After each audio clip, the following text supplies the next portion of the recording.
With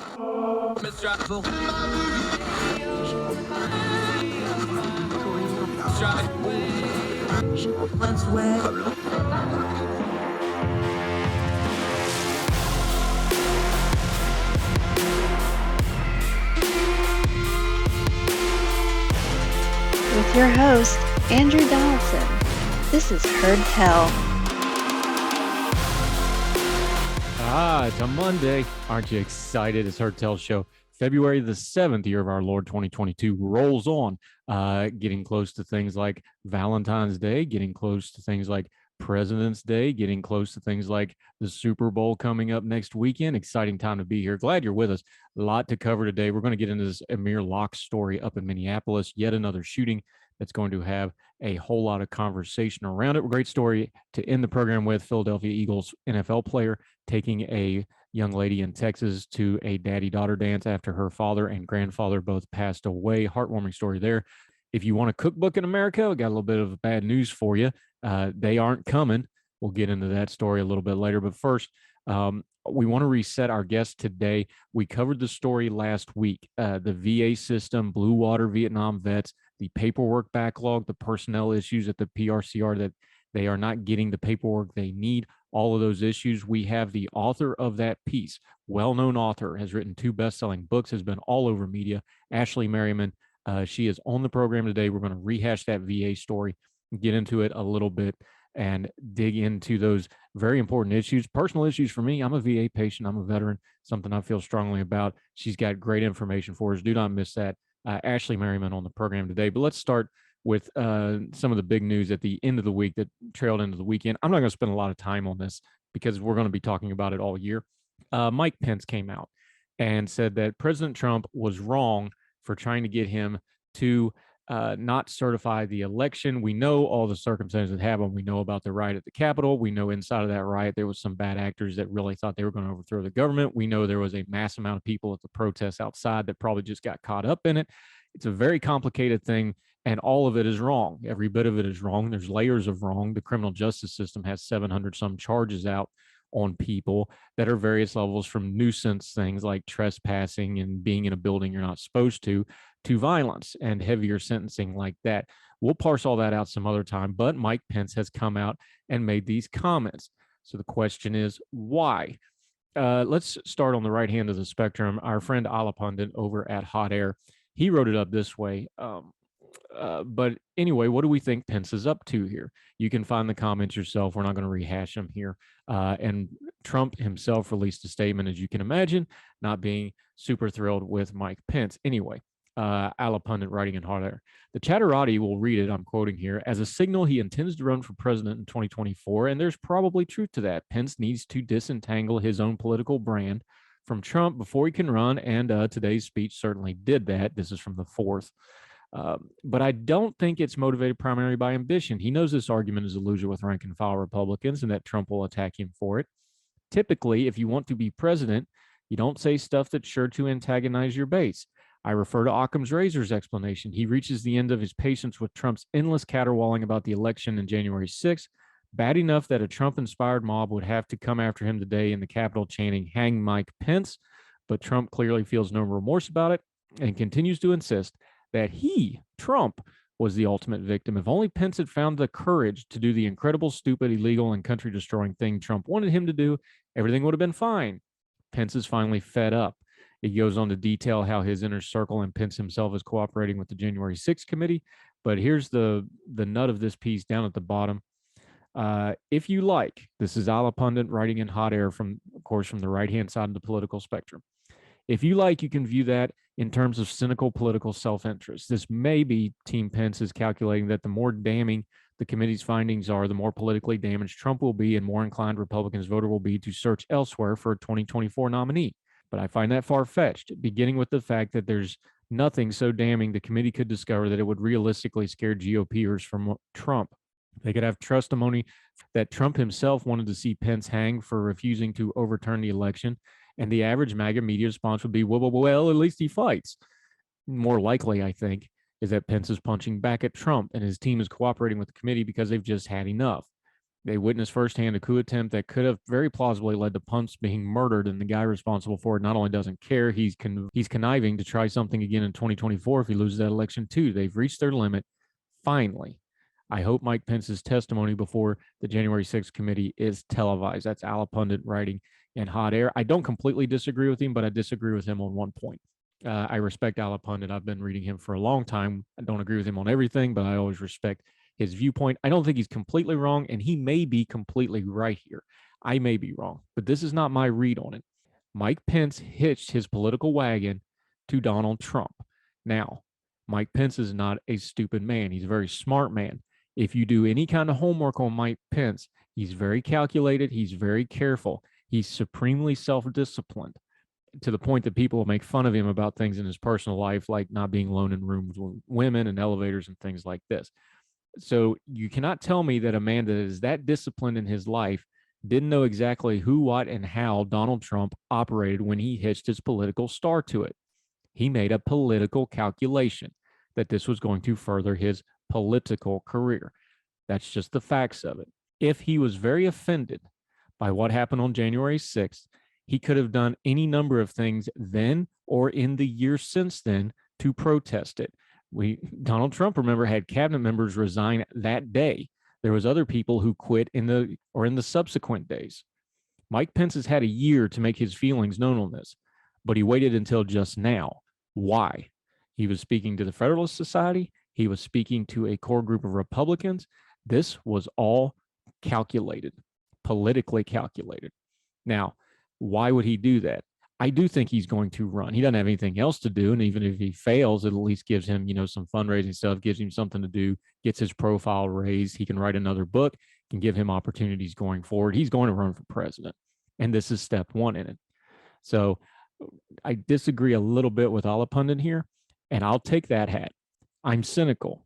I'm very cynical. I think this is one of the most stone cold calculated political things I've ever seen. He knew well and good who, what, and why Donald Trump did what Donald Trump does, and that it's all about Donald Trump. And he was fine with it. And he didn't say anything publicly for the last year about it. He didn't say anything about it the 4 years he was vice president. He's only saying so now because it's calculated. But you want to call me the cynical one? Fine. But the cynical one is what Mike Pence is doing, where all of a sudden he's going to make his bones turning against the person that he correctly calculated would raise his political star some 5 years ago now. That's the cynicalness.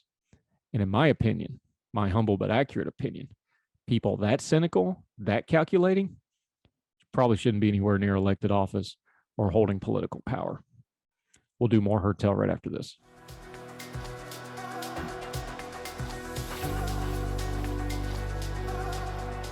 Welcome back to Herd Tell. Have you heard tell about this Amir Locke situation up in Minneapolis, of all places? This poor city just cannot catch a break. Amir Locke was a 22-year-old man. He was sleeping in an apartment that was not his. The police executed a no-knock warrant. That means they just come charging in, guns drawn. He was under a blanket on the couch. They screamed. He came in. They woke him up. He was under a blanket. He reached for a weapon, and they shot and killed him. The no-knock warrant, he was not listed on the warrant. He was not wanted for any particular crime. The gun he had, he was licensed to have, as far as has been reported so far. And from the time the police hit the door to the waking and dead asleep Amir Locke had to process what was happening to him was between 8 to 10 seconds, depending on which version of the video you've seen. The reason there's a little discrepancy there is the police slow-mode the released video to the portion of the shooting to make it a little less graphic. It's not a conspiracy theory. It's just something they do because it also obscured the voices while the investigation's going on. So the time frame's a little bit, but it was very, very fast. There's a couple issues here that are going to get really ugly in a hurry. Of course, it's another shooting of a black man by police. So obviously there's all that. It's in Minneapolis, which has already had more than its fair share of strife over these types of issues. This one's really ugly and really bothers me. It's like all the worst parts of Philando Castile and the Breonna Taylor situation melded into one situation, but then we distill it down and purify it so that the wrongness of both situations became a much more effective way, an efficient way to kill somebody that was otherwise innocent. Let's just go through these on a couple of points real quick. No-knock warrants are a really bad idea that is sometimes necessary. Sometimes they need to do it. It should be far more restrained. The current reporting, we'll see if it changes, is that these no-knock warrants was actually for multiple locations. It sounds like it was more fishing expedition than actionable intelligence on a crime being committed or a suspect that needed to be apprehended.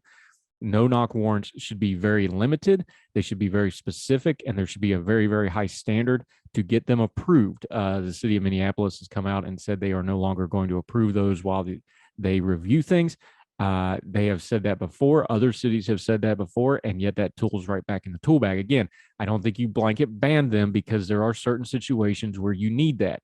I think it needs to have a higher standard to be approved. I think it needs to have more accountability. There's that word we keep talking about. We're going to talk about more in just a second. And it needs to have more oversight on where, how, and why it is being used. Now, about the gun, I understand what happens here. The police officers see a gun, they're going to shoot a man with the gun. The problem here is that, as far as we can tell, according to reports so far, he was a licensed gun owner in a private residence who had done nothing wrong. Amir Locke had a right to a weapon. If you believe in the Second Amendment, you either have a right or you don't. He had a right to have that weapon. The circumstances for why he pointed that weapon at a police officer, which he didn't even actually get to point it out, he just picked the gun up and they blasted him. All of the circumstances for why he had a weapon around the police was created by the police. We do not want to have this hard conversation about the fact that the police are saying their lives are in danger and they feel threatened, but consistently in these situations, they're the one escalating everything. Now, I'm not anti-police. I support police. But if you care about something like the police, like justice, like law and order, you hold it accountable. You can't say you love and care about something if you don't hold it accountable. The police need to be held accountable. We have this ridiculous paradigm right now where online and in our social media discourse, everybody wants to run to one extreme or the other. They either want to run to abolish the police and all police are bad. They use a different term that I'm not going to use here. Or they run the other way. And the folks on the right go to police can do no wrong. Both of those are going to get more people killed. Both of those tear at the fabric of our society. Neither one of those help police. Neither one of those help people. It's just a harmful situation to think that way. The police are the armed enforcement part of government. So if you're going to be a small government conservative and say that government needs to be restrained and held accountable and held to a high standard, there's no part of government that needs to be held to a higher standard than the police because they are the armed enforcement branch of that government. If you're into social justice and you believe that there is a history of injustice in this country, and you have plenty of grounds to say so, we have evidence that that is true. You also should want to have accountable police because the minority communities need policing. They need protection because they have been disadvantaged. The crime rates are up. They need good police, which means you got to weed out the bad ones and you got to have good accountability to make sure the good ones have a set standard of rules to go by. This is something that affects everybody, but yet we want to put it on our two ramparts on our two sides and lob bombs at each other and nothing happens. Do you not remember the last 2 years? Do you not remember all the protests and people talk? There was a great movement, even on folks on the right, towards being sympathetic to social justice causes. And we wasted it away with the same old priors and the same old arguments without doing anything about it. And now we have more dead people with more bad policy and more lack of accountability and more escalation when it all could have been avoided. So I know there's some sticky details here to get into. We're going to try to have somebody knowledgeable on the program as the story unfolds. So we're not going to just blanketly blast people, but the police made the circumstances of this. They cannot consistently do things to put themselves in the situation where they're the escalators. We used to call them peace officers for a reason. I understand the police want to go home every night. I understand it's a dangerous job. They need to be held accountable so they stop making it even more dangerous, not only for them, but for us. It'll be better for the police. It'll be better for the country. It'll be better for our communities. It'll be better for everybody. And we need to be consistent every time one of these stories pops up. More Heard Tell right after this.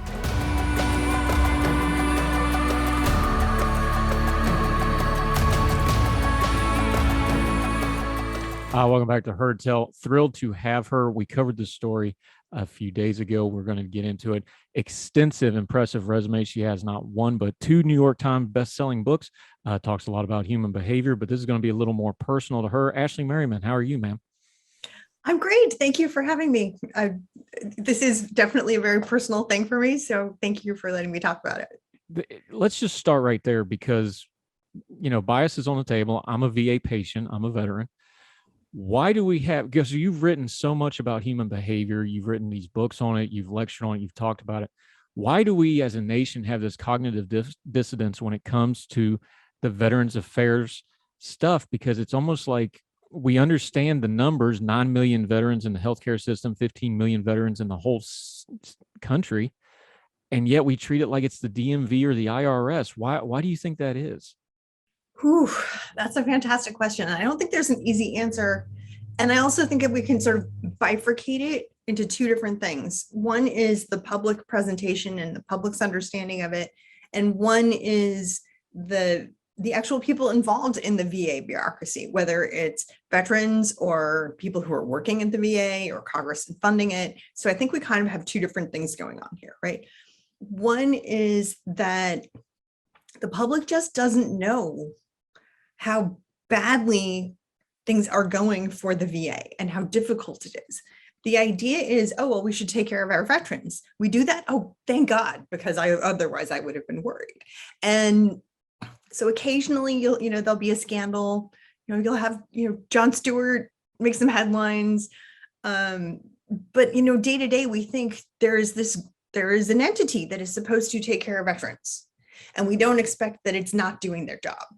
And then on the other hand, the people who are more engaged with it in a sort of regular basis, VA staff, watchdogs, VSOs, the veteran servants organizations, they actually know almost to a fault how many backlogs there are, how long this process takes. So it's not shocking to them. So it's hard for them to actually step up and say, oh my gosh, this is a problem, because they're just used to it and they're sort of just being ground down by it.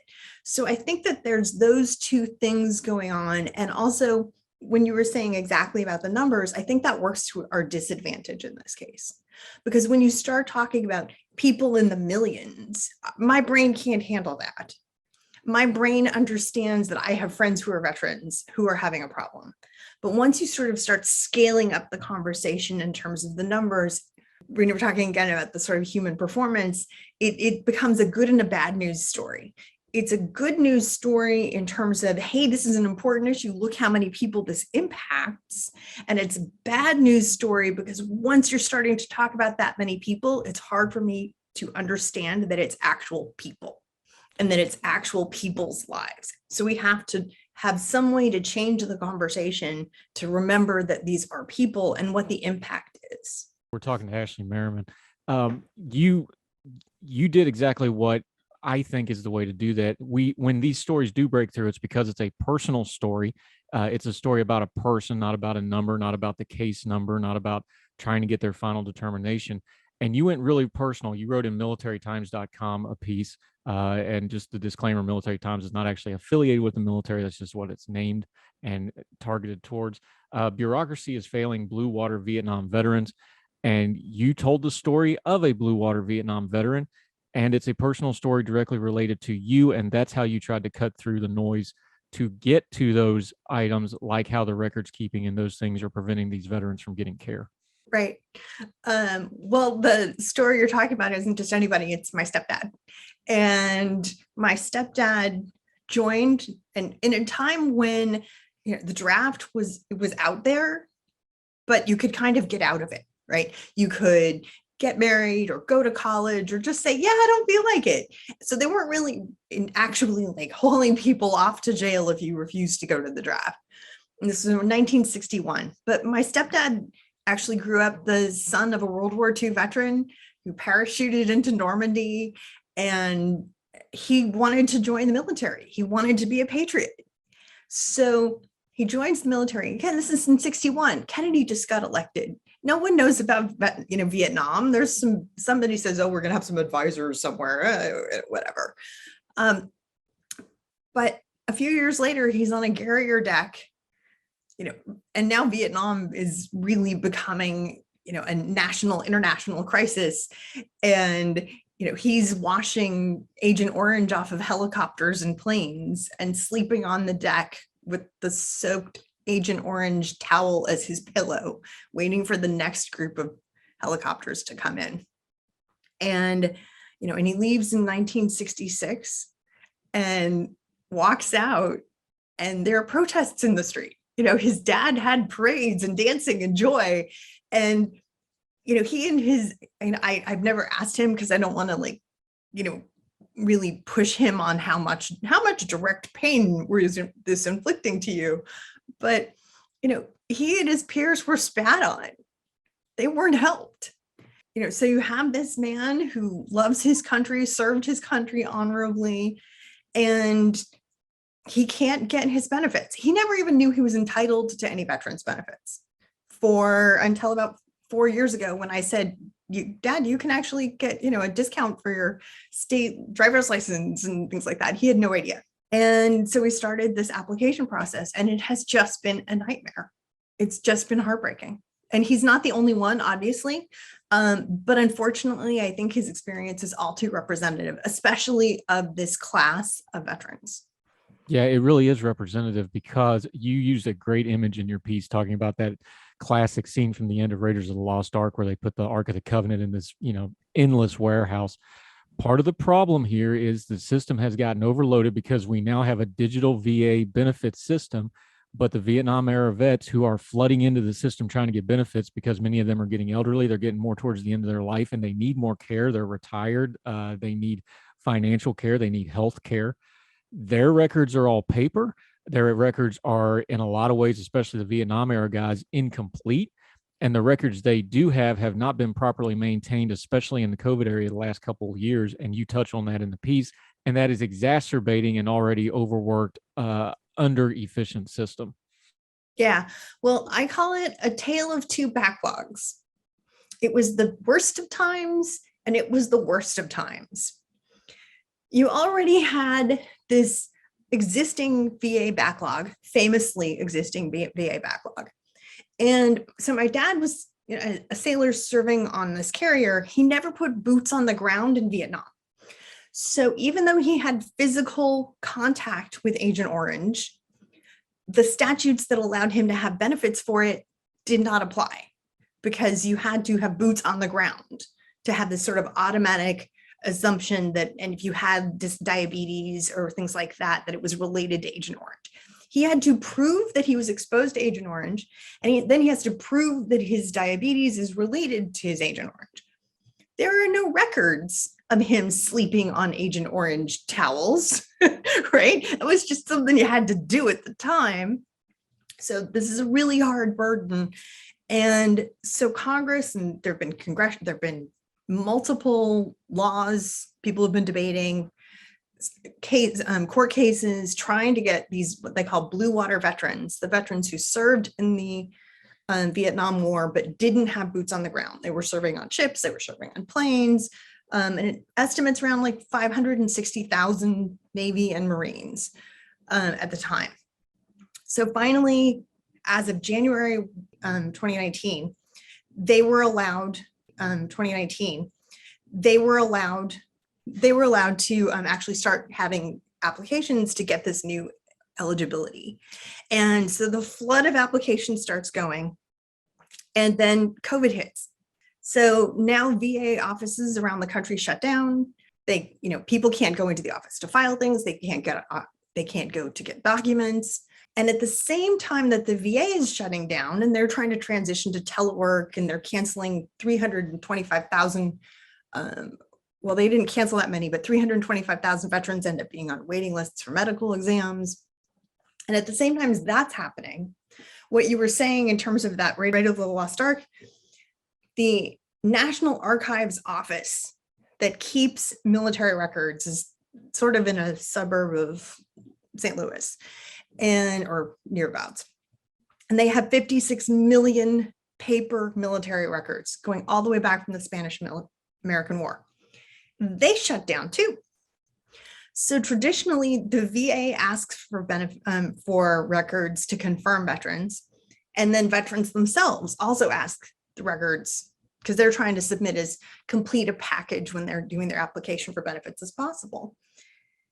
And so now archives is shut down.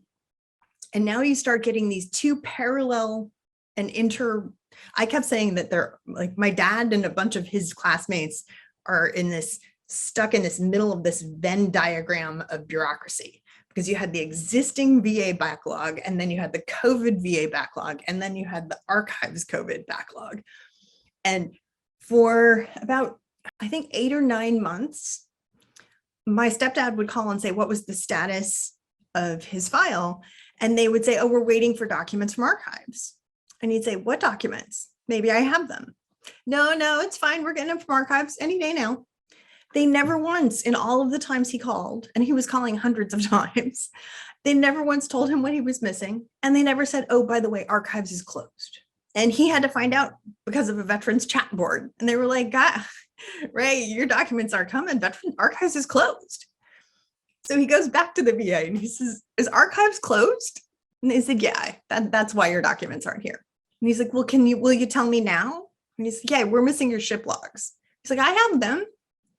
So he sends his copies of the ship logs, his originals, and the VA claims adjuster denies it because it's up to each individual claims adjuster when they're going to accept a veteran's documents or not. And they said, no, instead, we're going to wait for archives, even though archives is closed. So it's insane. The fact that the one place in the world where veterans need their records, and this obviously, as you said, this hits, not just, it hits, unfortunately, our oldest veterans the hardest, because more recent veterans have electronic records, but World War II veterans and their families, Vietnam veterans, their records are on paper, and the only place in the world they can get it has been operating with a skeleton staff since March 2020.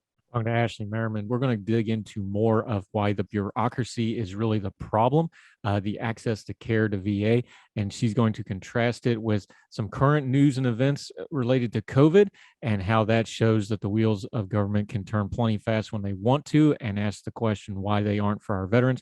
Ashley Merryman continuing with her right after this on Heard Tell.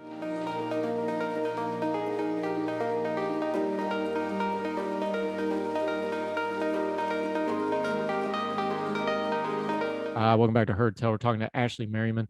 Very personal story to her, although she's well accomplished in other areas. Make sure you're checking out her various books and media appearances. You talk about the bureaucracy of the VA. I'm a VA patient. I will listen to that song all day long because we sing it daily. But you compare it to what's been in the news lately with COVID and all the assistance with COVID. And it seems like our government can cut plenty of red tape when it needs to and can get plenty of checks in the mail to folks when it needs to. And yet for Veterans Affairs, that hasn't been happening at all, has it?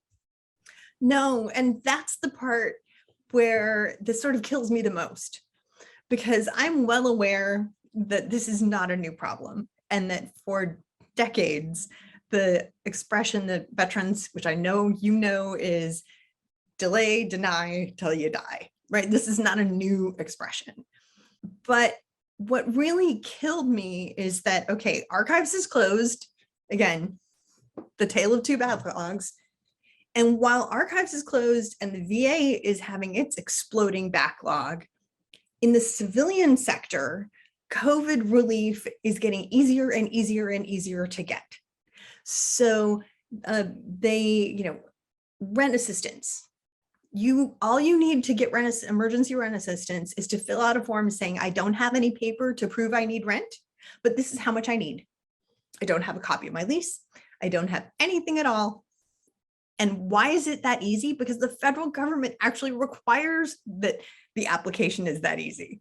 The federal government actually at one point said that the government for rent assistance, this is just one example, but for rent assistance, they cut, big checks to the states, and then the states are responsible for actually disseminating the rent assistance check. The federal government said, some of you states have your applications for rent emergencies are too difficult. And if you don't make them easier and start giving money faster, we're going to take your money away and give it to the states that make it easier to apply. So the self-attestation, I did this, I promise. I mean, famously, at the Small Business Administration, when you add up just 2 or 3 of their aid programs for COVID, you're talking about almost, I think, $1 trillion in loans now. And famously, people apparently went out and got their PPP loan and bought it for a Ferrari, right?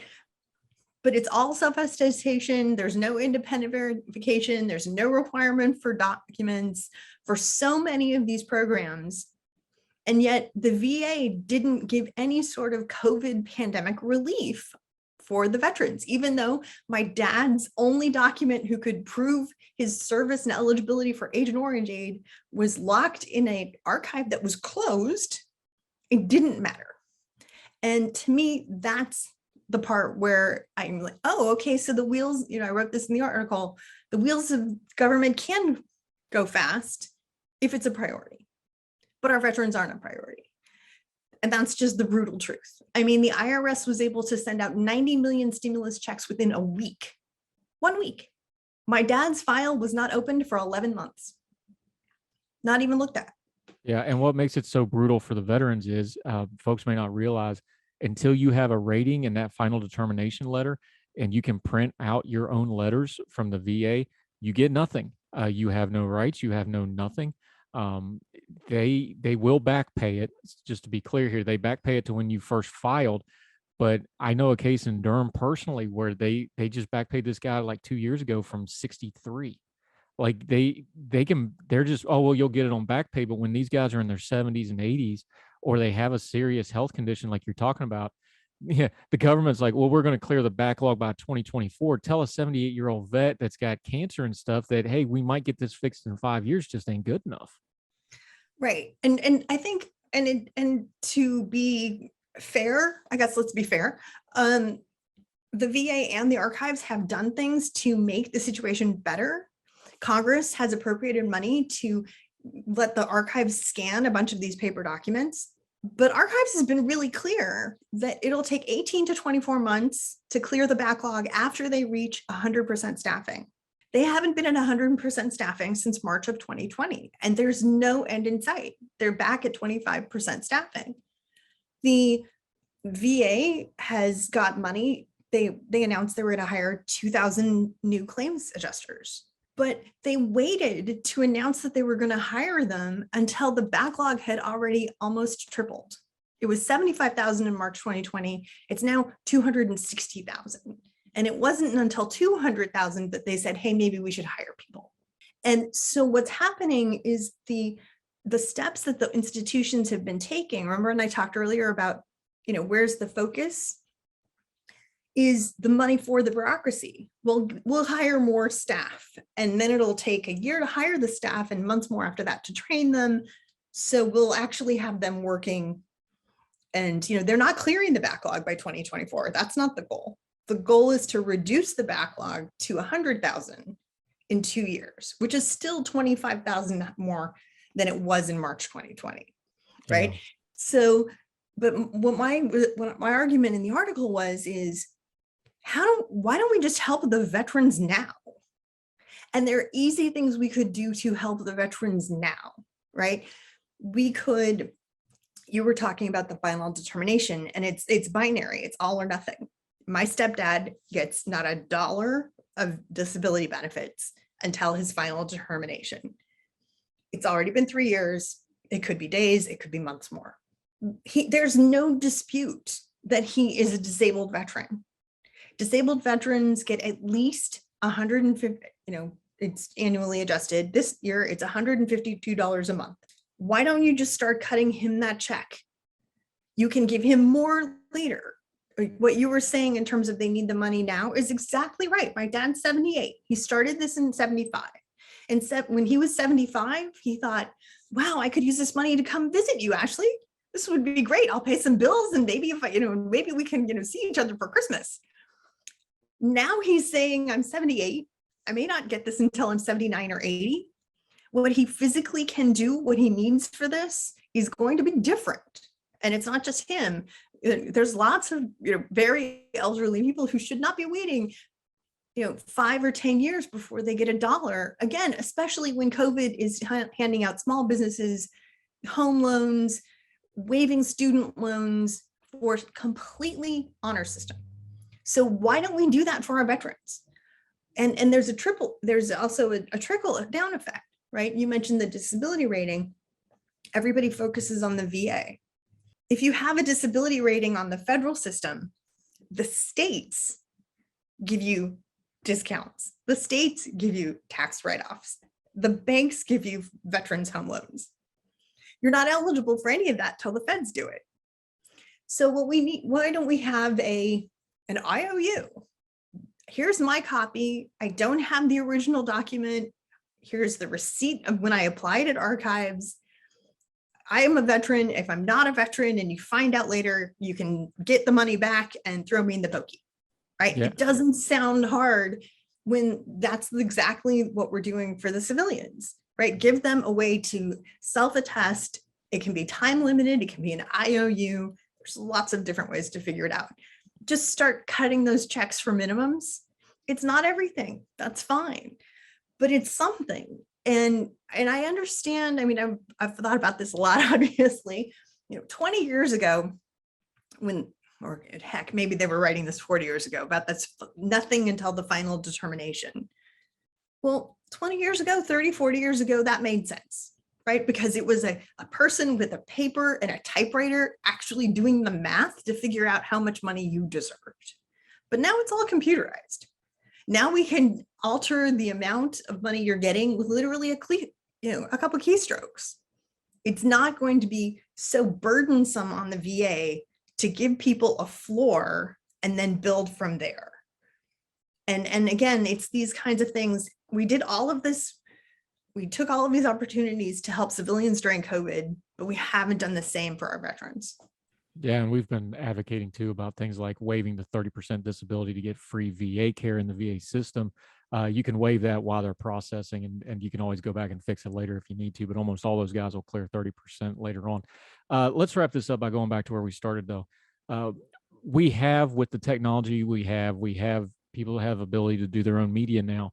We can do more and more human interest stories about our veterans. We need to, I know there's a big push to record the World War II vets because we're almost out of them, but we're getting there with the Vietnam vets now. They're all in their 60s, 70s, 80s now. How do we get the human interest story front and center of this so that we can start fighting against the bureaucratic side of this, where folks just, their eyes glaze over at the numbers and, people don't realize this is the VA is the second biggest department of government to take care of 9 million people. It's ridiculous how big and powerful this system is, and we're getting so little out of it for the money we're putting into it. You're a writer, you're an advocate, you do all kinds of media. Just use your expertise for a second. How do we get this story front and center in a way that we have failed these Vietnam vets for 50 years and we're failing our Iraq and Afghanistan vets for the last 20? Well, there are definitely organizations. I mean, they're organizations of blue water veterans who've been fighting, and they're the people who got the law changed to help my dad and his peers get Agent Orange benefits. So there's definitely some of those organizations. I think I think everybody blew it in terms of this story, because the states and the federal government haven't done anything to help. The media hasn't been, the media every few months goes, oh, there's a backlog. But that's about it. The American Legion, Veterans of Foreign Wars, have not been focused on this story enough. They're not facilitating. We should have the large existing veterans organizations that already have contact with those people saying, tell us your stories, we'll videotape it, we'll call in, and we're going to post all of these to your Congress, so that we could, get some sort of, because they've been pretty silent about these issues. I've been astonished. They'll occasionally repost a Stars and Stripes article. But I mean, I personally, I called the VFW national office and left repeated messages, could not get a return call, could not find anyone who was interested in this issue. I'm like, you are literally the Veterans of Foreign Wars. So I think that veterans should be calling their congressmen, they should be calling their local medias, they should start just, having videotaping on some, someone's phone or an audio call, and start posting those, but making sure that other organizations help them. And it shouldn't be the individual veterans' responsibility to push out their story, because there are, some big organizations that could be helping. And I think they need to do more on this. Yeah, and we can all use our social media for things other than sending cat pictures and yelling at Washington. This is one of those areas where, you probably got a vet in your neighborhood or in your family or in your circle of influence. Sit down, talk to him, make a little video of it, ask him if you can do it, and let's try that way, because the way we're doing it sure ain't working. Let's try something new. Ashley Merryman, we're going to continue to follow this, so I want to have you back soon. We can update this story and continue to follow it, but you have a lot of stuff going on. You have books, you have appearances, super talented lady. Let folks know where they can follow you and find your stuff. Well, you can reach me at Twitter, just my name, Ashley Merryman, and also I have a website, ashleymerryman.com. And you can email me, especially if there are any Vietnam veterans, Blue Water veterans out there. I'm not a caseworker, but if I have any insights and can help you connect with someone, I would be honored to do that. So please reach out. Yep, and that's Merryman like Christmas, Merry. Yes. We so greatly appreciate your time on short notice, because we covered this story, and then a mutual friend of ours was like, hey, do you want to talk to her? I'm like, heck yeah, I want to talk to her. So thank you so much for being with us. We're going to do this again, and I also maybe on the longer form really dig into this topic, because I just don't think we can talk about it enough, because there's just not awareness to it, and we're not going to be quiet about it. And I appreciate your efforts, ma'am. Well, thank you for having me on and for continuing the conversation. Yes, ma'am. Anytime. Appreciate your time.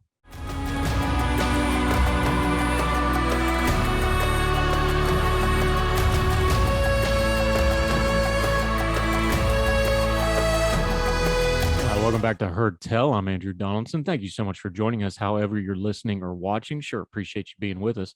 A little bit of a palate cleanser story. We've been talking a lot about supply chain issues, things like this. Very serious issue, because it affects almost everybody. But this is kind of it's a sad story, because people lost stuff, but they got insurance, and it's a little lighthearted. Last November, quoting from Food and Wine magazine of all places, Mason Hereford, the chef owner of acclaimed New Orleans sandwich shop Turkey and the Wolf, announced that his first cookbook would be available mid-February. It's a real book, always was, and I'm so pumped to show you, he wrote on Instagram in his usual all-cap style. But due to an absolutely bonkers set of circumstances, Hereford is going to have to wait a little longer, although there's a chance that Neptune might get his hands on an early copy. The Madrid Bridge, a New York-bound cargo ship that was transporting copies of the book, rolled into the Atlantic earlier this month, losing more than 60 containers it was carrying. I have some wild and unfortunate cookbook news so bizarre it warrants using lowercase text, Hereford posted. The good news is that there were no critical injuries, and it can happen in these situations, but the bad news is all of the cookbooks in the container at the bottom of the Atlantic Ocean, which is perhaps the most hilariously 2022 thing that can happen yet.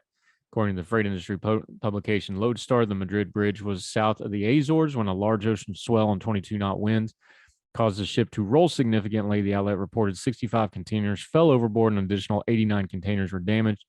The ship was rerouted away from New York and docked in Charleston, South Carolina on Monday night. Hereford's cookbooks weren't the only one. Several best-selling New York Times writers and Food Network personalities had upcoming books that were also lost. Melissa Clark, her upcoming cookbook was on the ship too, joked, quote, in keeping with the zeitgeist of 2022, I regret to inform you that all my new cookbooks, Dinner in One, may have sunk to the bottom of the ocean. I think that if these books are at the bottom of the ocean, they're teaching whole schools of fishes some very testy recipes. Poseidon and his Nereids are dining in style. It's good they have a sense of humor about it, but you may have to wait a little longer for some of your favorite cookbooks. Also, good time to report to you, these container ships, if you ever want to read a book that is not about global politics and the economy, but will explain to you exactly how the global economy and politics work, go seek out The Box. It's on Amazon. It talks about the revolution in shipping containers. It is one of the most crucial pieces of information you will ever put into your brain about how the world today works. Promise you, it's good stuff. Go find it. More Heard Tell right after this.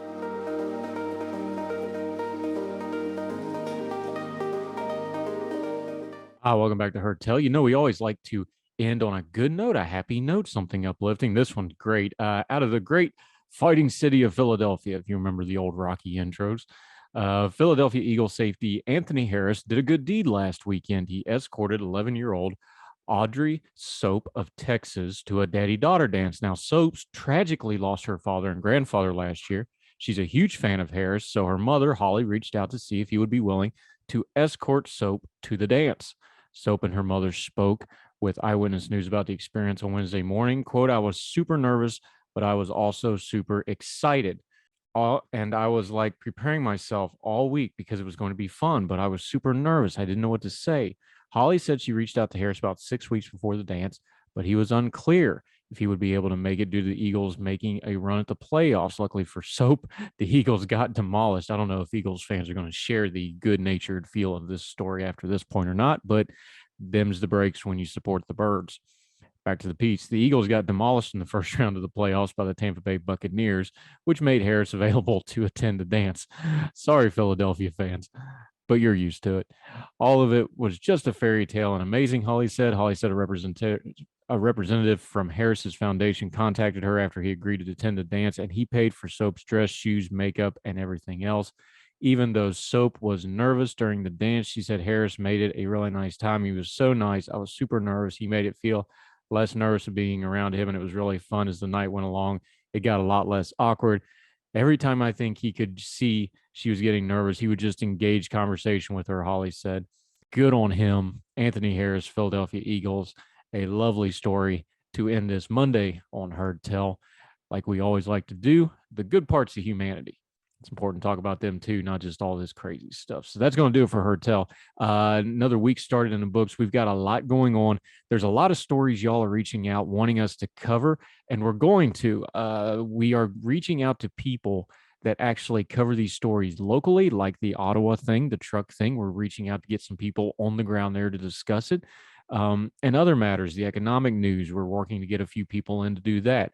We're not going to do things half-cocked. Sometimes we let a story breathe a couple days. We're aware of the CNN story and Jeff Zucker. We're letting that one breathe a little bit because there's some things coming out, we think, in the due course that might change the perspective on that a little bit.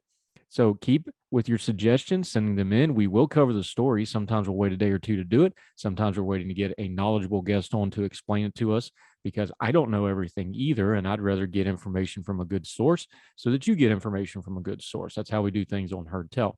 So keep those suggestions coming.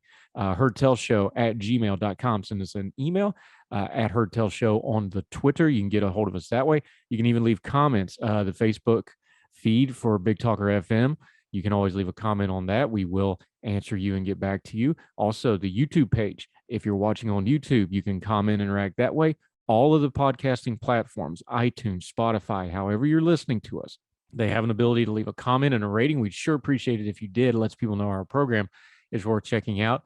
We can take suggestions that way too. This is a partnership. Might even put them on the show. So wherever you and yours are, we hope you're well. We hope you are well fed. And we'll see you tomorrow for more Heard Tell. All the music on Heard Tell is provided under a Creative Content license from monstercat.com.